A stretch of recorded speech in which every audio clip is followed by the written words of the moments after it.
సరే రండి. అల్లుడి గారే, ఆ, ఈ సిరుగు తోడం అందే కదా. అవునండి మందే. మీరేమనుకోకపోతే ఓ చిన్న మాట అడుగుతాను. ఏమిటది? నాకు సిరుకు ముక్క తినాలని ఉంది. భలేవారండి, ఈ తోట నాది అంటే మీదే కదా.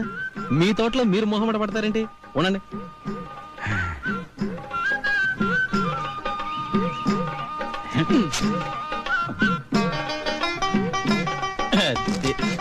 మావగారు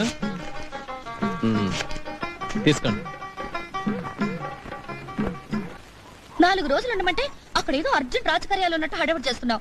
ఏదైనా అనుకుంటే అయ్యేదాకా వదలవు కదా. ఇదిగో ఈ హార్లిక్స్ తీసుకెళ్లి రోజు పాలల్లో కలిపి తాగు. ఆ పిండిని చూస్తేనే రోగిష్టోడు గుర్తుకొస్తారు. ఇవన్నీ నాకు ఎందుకమ్మా? అబ్బా, ఒంటికి మంచి తీసుకెళ్ళి నాన్న. అన్నట్టు పశువులు సంతలు అంటూ ఊరికి ఎండను పడి తిరక్కు. ఒంట్లో నడతగా ఉంటే పోలేమవుతా కబురు చేయి. సరేనా? సరేనా? సరేనమ్మా. కనీసం వారానికి 2 సార్లైనా వచ్చి వెళ్ళాలి.